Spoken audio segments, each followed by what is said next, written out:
Okay, make me look good now. So we're doing the parable of the Good Samaritan, and a parable is different from a narrative in that a parable uses one kind of a something to illustrate or convey a lesson about something else. You understand that, right? You know that this is what a parable does. It uses one thing to tell the truth about something else. So this story is a parable. The Good Samaritan is listed in my Bible. You will not see Jesus use the word good with Samaritan.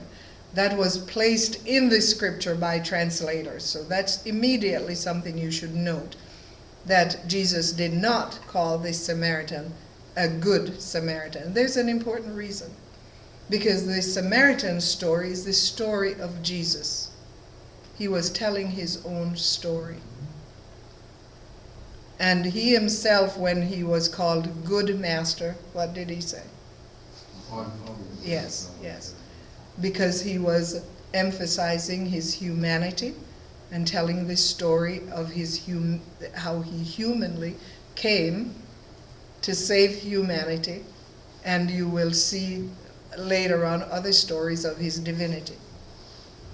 Okay, let's look at this story. The background of this story is that there was a scribe the 70 had come back, and they had told the story and rejoiced and so forth. And there was a scribe who was taking on Jesus and the disciples and arguing with them. And verse 29, he came to a point where he wanted to justify himself. And so he said to Jesus, "Who is my neighbor?" Now, he did not ask that question to get an answer from Jesus. He asked that question to tell Jesus who is his neighbor.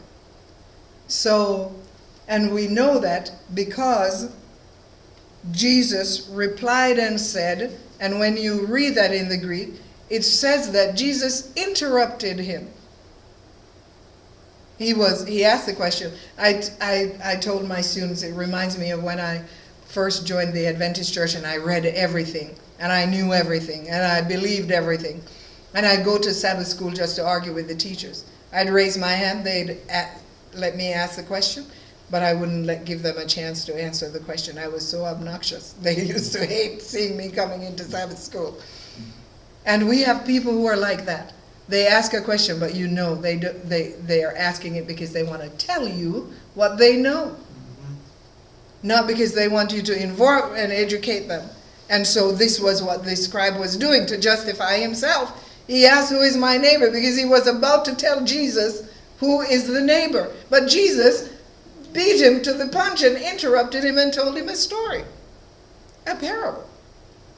And he said, a man, and Jesus uses the word anthropos instead of aner. Aner, from which the name Andrew comes, mean a man's man. Aner means man, Andrew means a man's man. But Jesus used the word anthropos, which is a human being who happens to be male. Why is that important? Why is that important in this story, that Jesus starts with a human being? Because it could be anyone. Who happens to be a man. It's talking about humanity. A human being. His culture doesn't matter. His gender doesn't matter. His race doesn't matter. He's a human being. And he had fallen. He was going down from Jerusalem. Where is Jerusalem? Up! So if he's going down, already tells you something. Fallen. Jerusalem, the city of God, going down to Jericho. Now, some commentaries say that Jericho was a place where lots of priests lived. I don't agree with that from studies of the background. What I've seen is that Jericho, with all its palm trees and its hot and cold bathing waters and everything, became the Las Vegas of their day. It was the sin city of their day. Prostitutes on the walls, palm trees that you can lay under and be massaged, and so on and so forth. So if he's going down to Jericho, tells you already about fallen humanity. We're going the wrong way. Are you with me? Mm-hmm. Go Yes. talk with me. Don't let me be the only one who's talking here. And he fell among robbers. It's a parable. Who are the robbers? Talk to me. You got to know. Who are the robbers? Who've robbed us? Who robbed us? Satan. Satan and his evil angels. Yeah. I was about to say government, but Yeah, well, you're right on both counts. But I'm the one who's on camera, so you better watch it. Because next thing you see this on YouTube. Okay. And they stripped him. Why is it important that Jesus tells us that they stripped him? Hermeneutics, exegesis, we just talked. That's what sin does. Huh? Sin strips us. Sin strips us, but stay with this story. It's a parable. Why is it important that we know that he was stripped? Because nakedness is shameful. Yes, nakedness is shameful, but it wants us to know that he was naked. Mm-hmm. Because it's important as this story develops. They stripped him, and they beat him.